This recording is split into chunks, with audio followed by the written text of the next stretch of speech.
तो चलिए बच्चों, आज की क्लास स्टार्ट करते हैं। लास्ट क्लास में जैसे हमने केमिस्ट्री को कंप्लीट कर लिया था, हम लोग फिजिक्स के बचे हुए 2 चैप्टर्स को कंप्लीट करने जा रहे हैं, जिनमें से पहला जो चैप्टर हमें कंप्लीट करना है वो है चैप्टर नंबर 11, जिसका नाम है वर्क एंड एनर्जी। अपनी कॉपीज निकाल लीजिए, हम लोग इस चैप्टर के नोट्स बनाएंगे। Chapter 11, work and energy. Work and energy.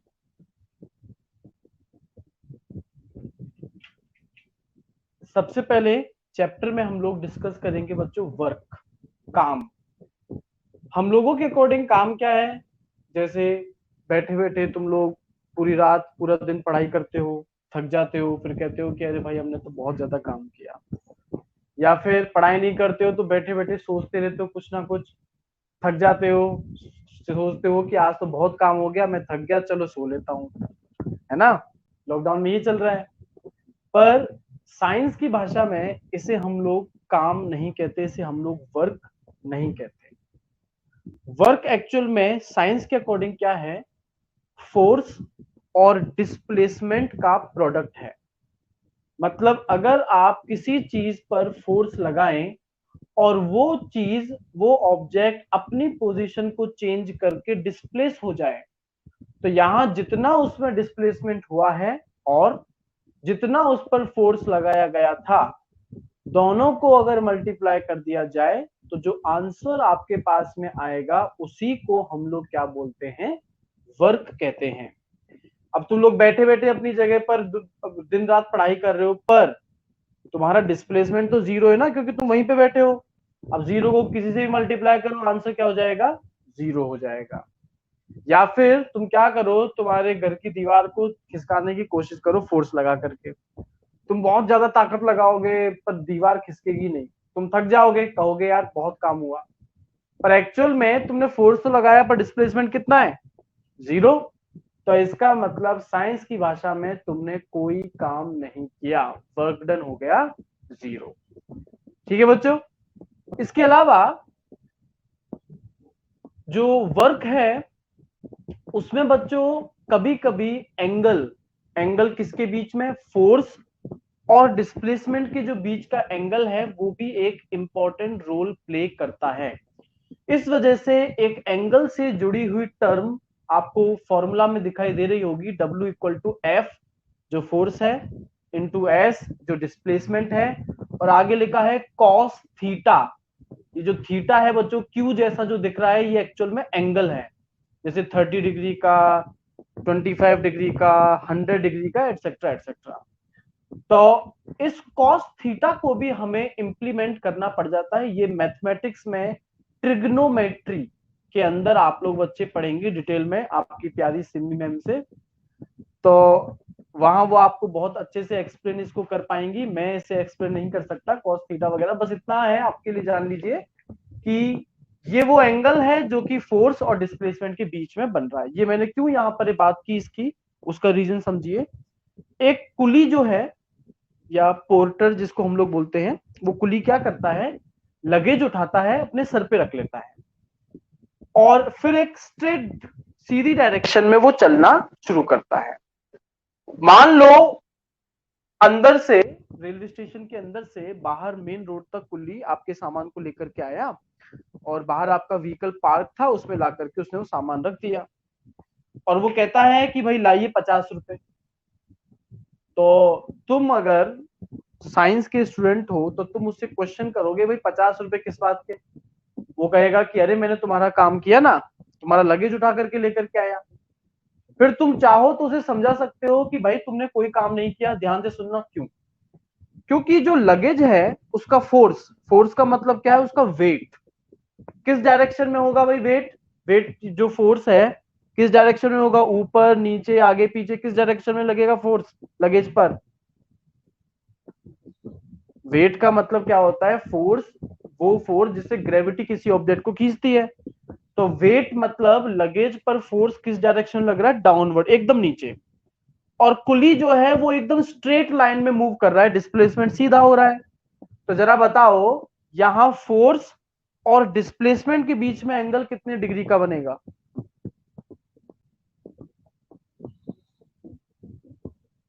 Force एकदम नीचे की तरफ है और डिस्प्लेसमेंट एकदम सामने की तरफ हो रहा है, तो फोर्स और डिस्प्लेसमेंट के बीच में एंगल कितना डिग्री बनेगा? जरा कमेंट करके बताइए।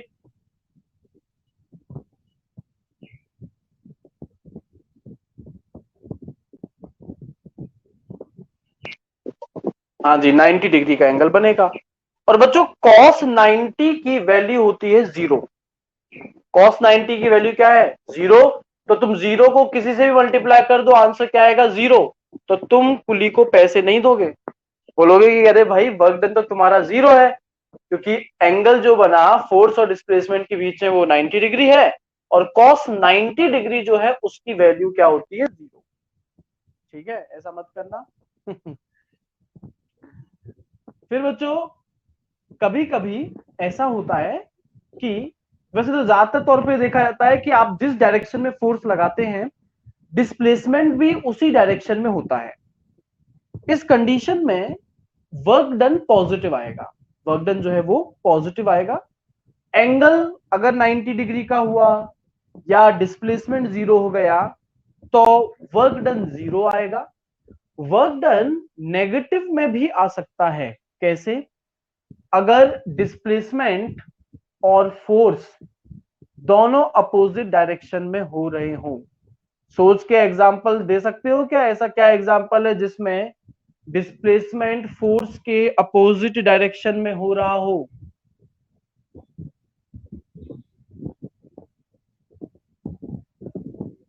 चलाओ दिमाग।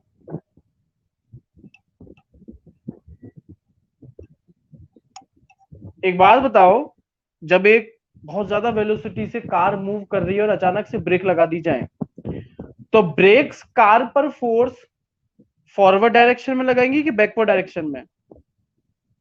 ब्रेक्स जो हैं कार पर फोर्स फॉरवर्ड डायरेक्शन में लगाएंगी या बैकवर्ड डायरेक्शन में?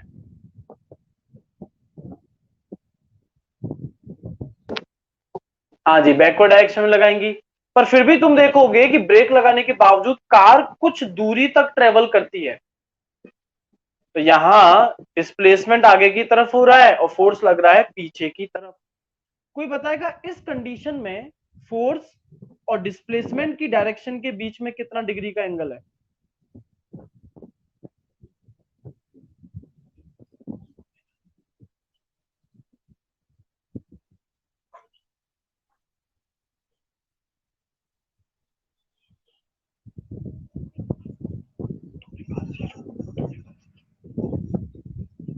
हाँ जी, कितना है? फोर्स और डिस्प्लेसमेंट की डायरेक्शन के बीच में एंगल कितना आएगा इस केस में? 180 डिग्री आएगा। और बच्चों cos 180 की वैल्यू होती है -1। cos 180 डिग्री की वैल्यू क्या होती है? -1। तो आप -1 से अगर मल्टीप्लाई कर देंगे वर्क को, तो आपका वर्क हो जाएगा नेगेटिव के अंदर। ठीक है, तो चलिए पहले इन पॉइंट्स को हम लोग लिख लेते हैं। हेडिंग बनाइए वर्क और लिखिएगा work is the product of work is the product of force applied on the object, product of force applied on the object, force applied on the object and displacement of the object, displacement of the object। बच्चों force एक vector quantity है, displacement एक vector quantity है, पर work जो है वो एक स्केलर क्वांटिटी है। देखिएगा, work is a scalar quantity. Scalar जैसा कि आपको पता है, जिसको एक्सप्लेन करने के लिए डायरेक्शन नहीं बतानी पड़ती। Work is a scalar quantity. और आप फिर वर्क का फॉर्मूला लिख दीजिए, W equal to F into S cos theta. Theta यहाँ F फोर्स है और S जो है वो क्या है? डिस्प्लेसमेंट है। तीन कंडीशंस हम लोगों को लिखनी है वर्क के लिए, जिसमें एक में वर्क पॉजिटिव होगा, एक में 0 और एक में नेगेटिव। तो केस फर्स्ट केस बनाइए बच्चों। केस फर्स्ट है आपका, if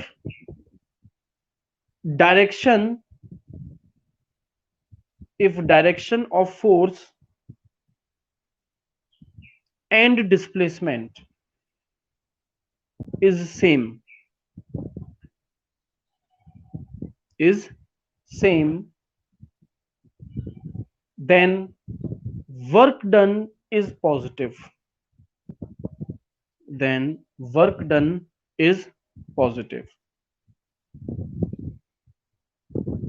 Case second, if displacement is 0,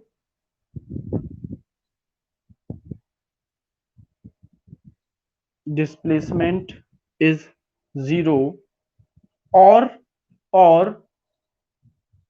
the angle between force and displacement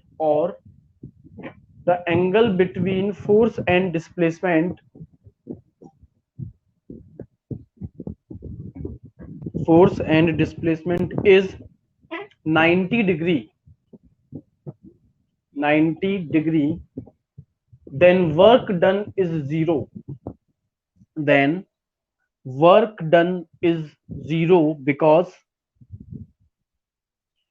cos 90 degree equal to 0.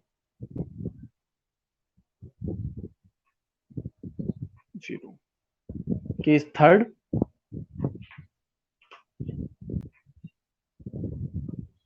if the direction of force applied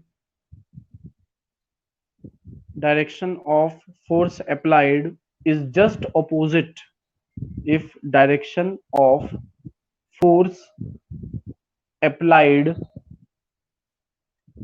is just opposite to the direction of displacement,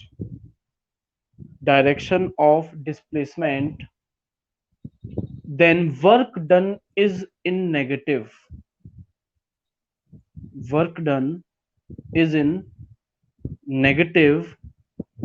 Because cos 180 degree equal to -1. Cos 180 degree is equal to -1. हाँ जी बच्चों, work का जो formula है, अगर उससे हम लोग work की एसआई यूनिट निकालें, तो जैसे फोर्स की एसआई यूनिट हमें पता है भाई न्यूटन, और डिस्प्लेसमेंट जिसकी एसआई यूनिट क्या है मीटर, तो यहां से आपके वर्क डन की यूनिट क्या बन जाएगी, न्यूटन मीटर। और बच्चों इसी न्यूटन मीटर को कहा जाता है जूल, JOULE जूल, जिसको हम लोग रिप्रेजेंट करते हैं किससे, कैपिटल जे से। ये यूनिट बना लीजिए, वर्क की यूनिट बना लो बच्चों, फॉर्मूला से बन जाएगी, फोर्स की तो न्यूटन रख दी, डिस्प्लेसमेंट की मीटर, तो न्यूटन मीटर बन गई, और 1 न्यूटन मीटर को ही कहा जाता है 1 जूल। ये जूल एनर्जी की भी यूनिट होती है, तो एक तरह से वर्क और एनर्जी में कोई ज्यादा अंतर नहीं होता।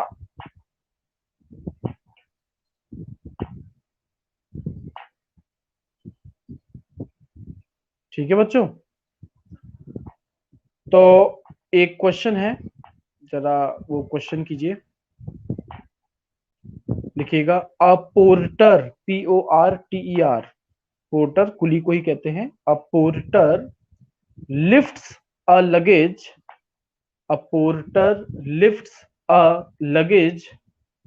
of 15 kg, 15 kilogram, 15 kg from the ground, and puts it on his head 1.5 meter above the ground. 1.5 meter above the ground. Full stop. Calculate the work done by him. Calculate the work done by him on the luggage. On the luggage.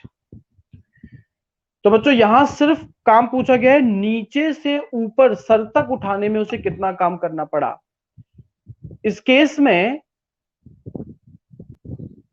Displacement आपको पता है 1.5 metre. Force आपको बच्चों चाहिए, आपको force नहीं पता पर आपको मास पता है। क्या कोई ऐसा फॉर्मूला हमारे पास में है जिससे हम लोग फोर्स की वैल्यू कैलकुलेट कर सके, जिससे मास काम में आ जाए? लगेज का फोर्स या लगेज पर लगने वाला फोर्स कौन सा फोर्स है?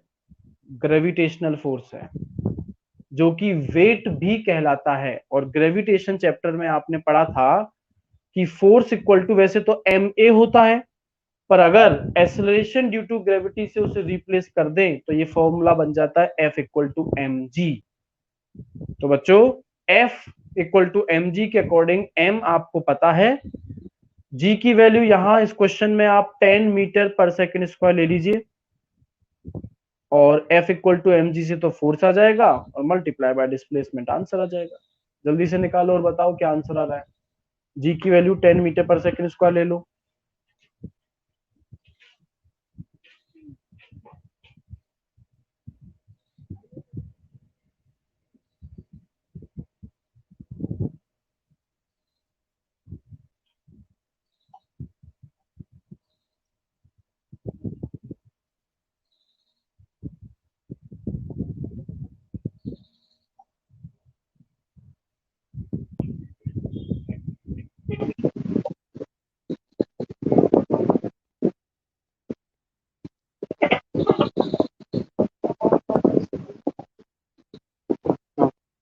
किसको? वन वन वन फाइव को? फिर ग्रेविटी को टी जी लेना, स्मॉल जी को 10 ले बस। हाँ 10। ठीक है, कृष्णव का जवाब आ गया है भाई।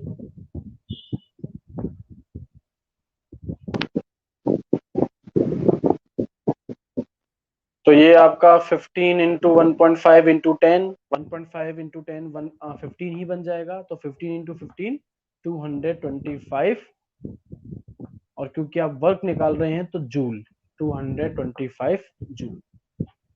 जरा इन टेक्स्ट क्वेश्चंस को हम लोग देखें जरा।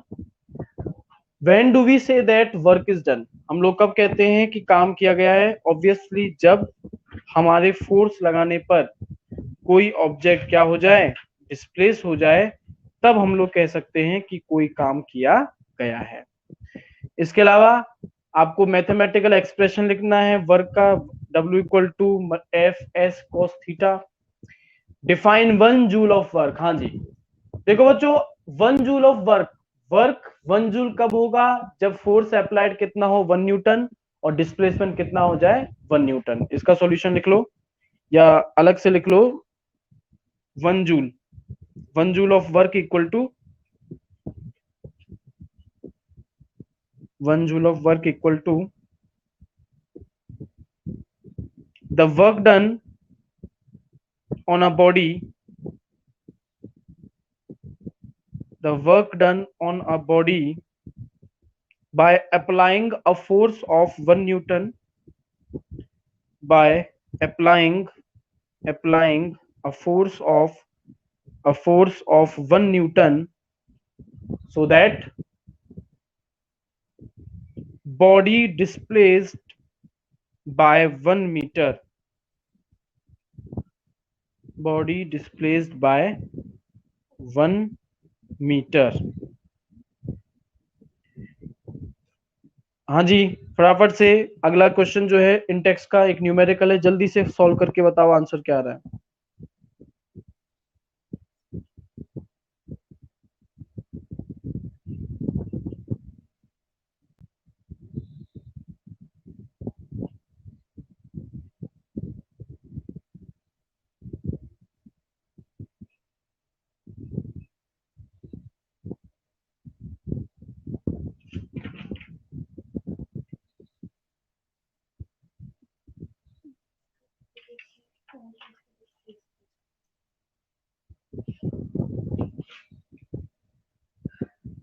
कह रहा है क्वेश्चन आपसे कि ब्लॉक्स का एक पेयर है, दो बैल हैं, वो 140 न्यूटन का फोर्स लगाते हैं, हल जो है प्लग उस पर, और 15 मीटर लंबा जो है वो फील्ड है, उसके अंदर वो काम कर रहा है। तो फोर्स लग रहा है 140 और डिस्प्लेसमेंट 15 मीटर, दोनों को मल्टीप्लाई कर दीजिए, आंसर आ जाएगा जैसा कि राहुल और कृष्णम ने कमेंट कर दिया है, 2100 जूल। 2100 जूल।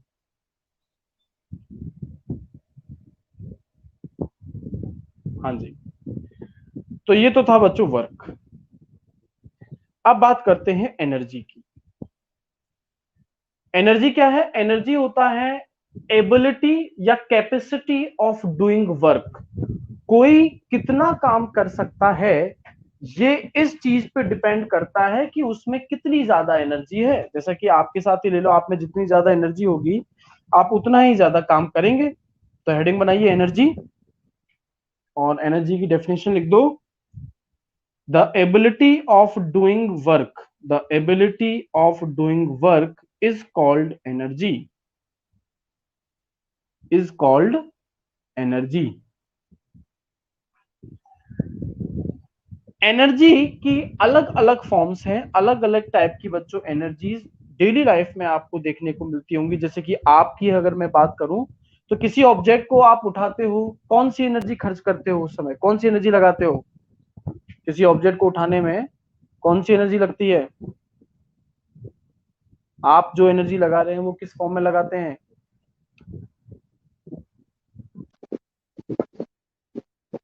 मस्कुलर, बिल्कुल कृष्ण, मस्कुलर एनर्जी, है ना, मस्कुलर एनर्जी। या फिर आप देखो, आप इस समय आपके रूम में फैन चल रहा होगा, लाइट जल रही होगी, तो इस समय ये फैन या जो बल्ब है, ये कौन सी एनर्जी को कंज्यूम कर रहा है? किस एनर्जी की वजह से चल रहे हैं?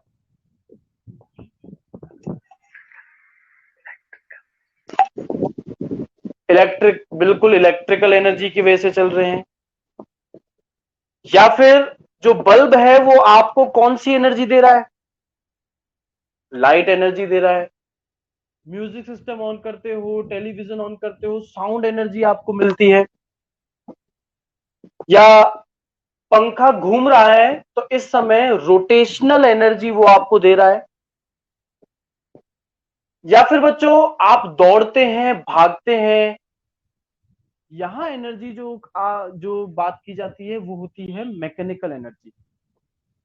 तो डिफरेंट टाइप्स ऑफ एनर्जीज हम लोगों को करनी है, जिसमें सबसे पहले हम लोग मैकेनिकल एनर्जी करेंगे। हेडिंग बना दीजिएगा, forms of energy, forms of energy. और जिसमें सबसे पहली फॉर्म हम लोग करने जा रहे हैं mechanical energy,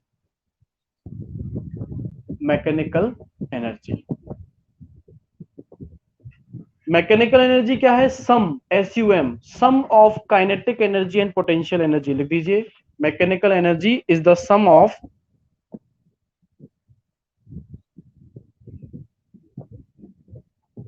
mechanical energy is the sum of kinetic energy and potential energy, kinetic energy and potential energy of an object, of an object. हाँ जी, तो मैकेनिकल एनर्जी को समझने के लिए हमें काइनेटिक एनर्जी और पोटेंशियल एनर्जी को समझना पड़ेगा। तो काइनेटिक एनर्जी करेंगे सबसे पहले, काइनेटिक एनर्जी।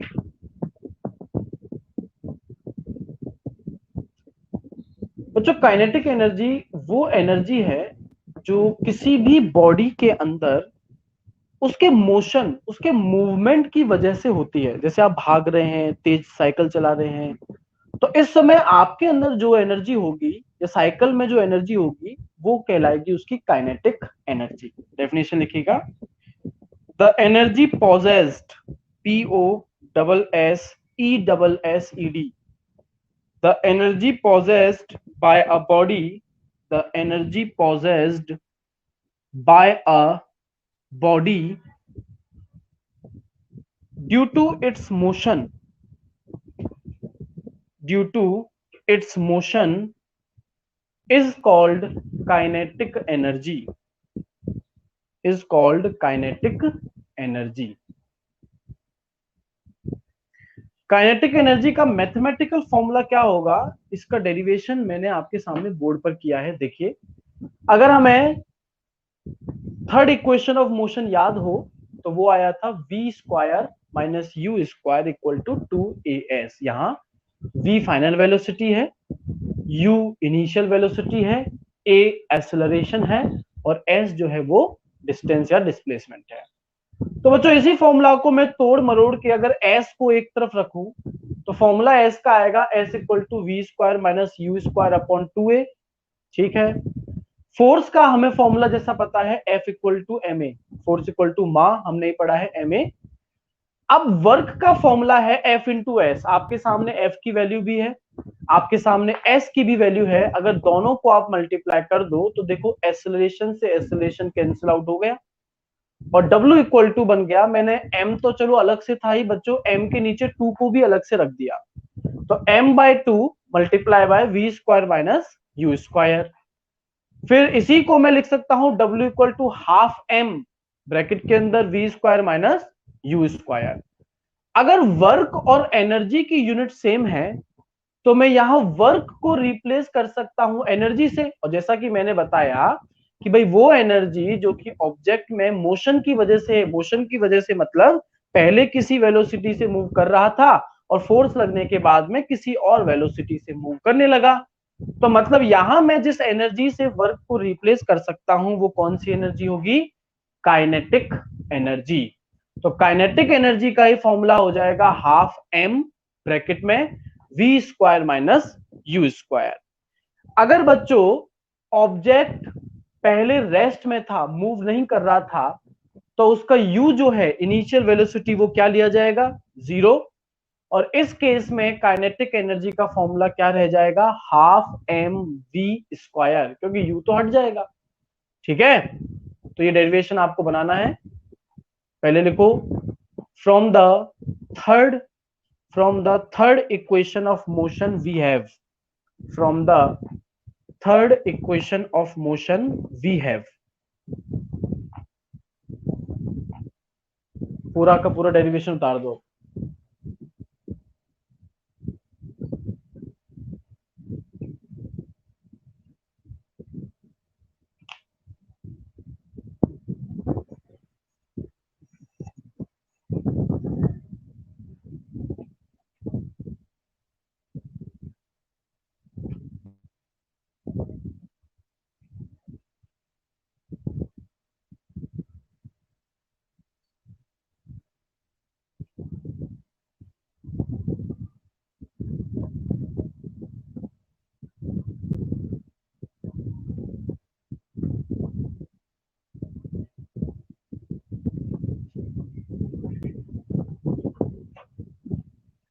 हाँ जी, लास्ट तक लिख लिया हो तो फिर आप लोग W को E, कैपिटल E और उसके बॉटम पर K, उसके बेस पर K काइनेटिक एनर्जी से रिप्लेस कर दो। E के equal to half m bracket में v square minus u square, capital E और उसके बॉटम पर बेस पर एकदम E के एकदम नीचे, डिवाइड नहीं करना है, E के एकदम नीचे K लिखना है तुम्हें। E के equal to half m bracket में v square minus u square और फिर आप लिख दीजिएगा if object starts from rest, if object starts from rest then u equal to 0 meter per second, then u equal to 0 meter per second, 0 meter per second, then तो आपके पास में formula आएगा E के equal to half m v square, E के equal to half m v square. याद रहे जितनी energy object में मूव करने के दौरान रहती है उसे रोकने के लिए भी आपको उतनी ही एनर्जी लगानी पड़ती है। तो कभी किसी न्यूमेरिकल में ऐसा आ जाए कि कोई ऑब्जेक्ट इस वेलोसिटी से मूव कर रहा है, तो बताओ उसे रोकने के लिए कितनी एनर्जी चाहिए? भाई उतनी ही जितना वो लेके चल रहा होगा। तो एक्चुअल में तुम्हें उसकी काइनेटिक एनर्जी ही निकालनी है इनडायरेक्टली। ठीक है, ऐसा क्वेश्चन देखते हैं। क्वेश्चन लिखो, what is the work to be done, what is the work to be done, to be done to increase the velocity of a car, to increase the velocity of a car, from 30 kilometer per hour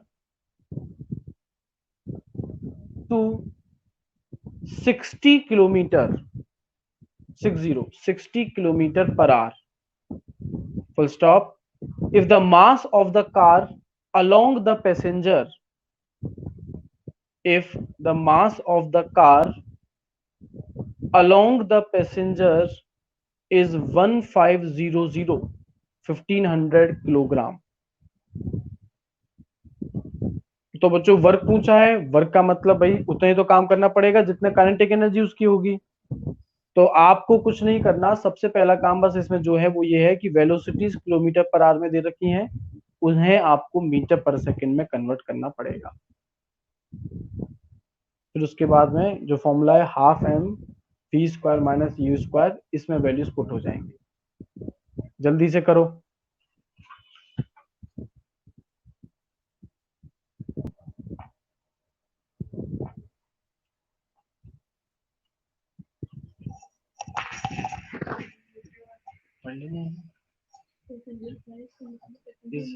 is 1500 kg।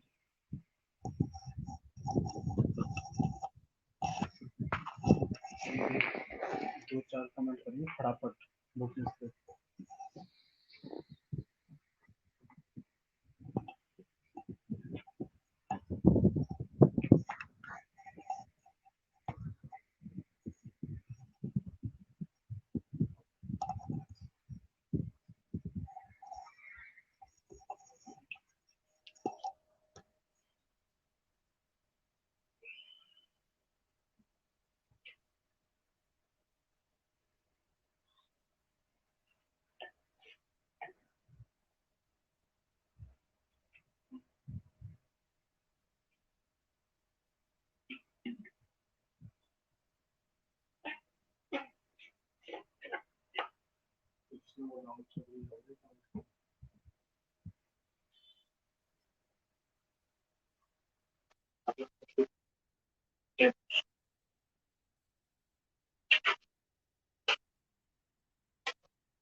हाँ भाई Rahul, book में से देख के answer छाप दिया बेटा, वरना इतनी जल्दी इतनी लंबी कैलकुलेशन होगी तुम्हारी।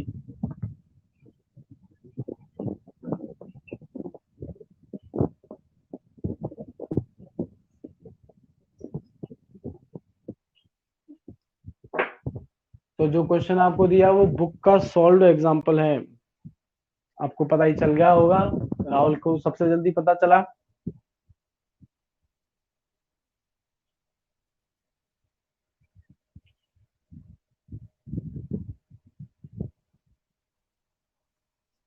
इंटेक्स क्वेश्चन आप लोग देखिए, सॉल्व एग्जांपल तो आप लोग उतार ही देंगे।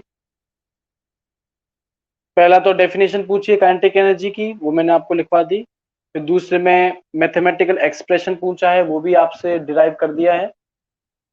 थर्ड क्वेश्चन है काइनेटिक एनर्जी एक ऑब्जेक्ट जिसका मास है m, वेलोसिटी है 5 मीटर पर सेकेंड, उसकी काइनेटिक एनर्जी बता दी बच्चों 25 joule.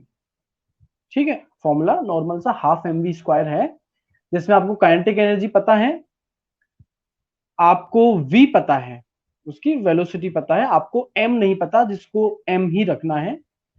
What will be it's kinetic energy when its velocity is doubled. भाई वेलोसिटी डबल होने का मतलब अब वेलोसिटी कितनी रखनी है आपको, 10। तो फॉर्मूला है w या फिर काइनेटिक एनर्जी जो आपको पता है equal to half m, m आपको नहीं पता, v की वैल्यू आप क्या रखेंगे, v की वैल्यू आप रखेंगे 10 और u की वैल्यू आप क्या रखेंगे 5। इसको सॉल्व करो भाई राहुल जल्दी।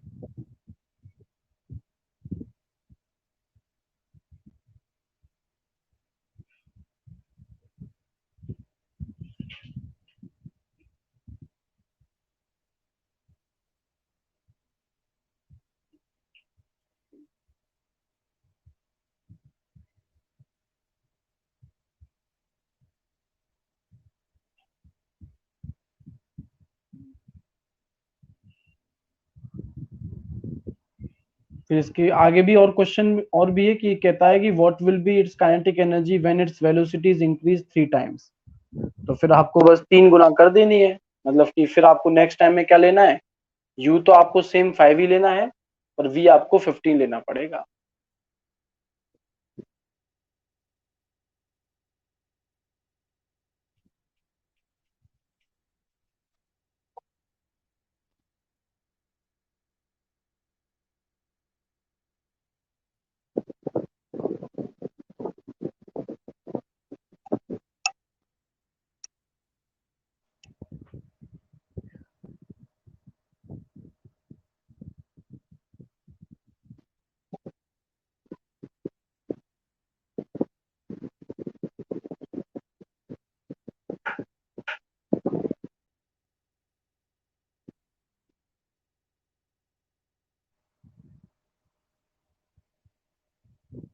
चलो इस क्वेश्चन को आप लोग ट्राई कीजिएगा, वरना नेक्स्ट क्लास में सबसे पहले इस क्वेश्चन के सॉल्यूशन को ही हम लोग डिस्कस करेंगे।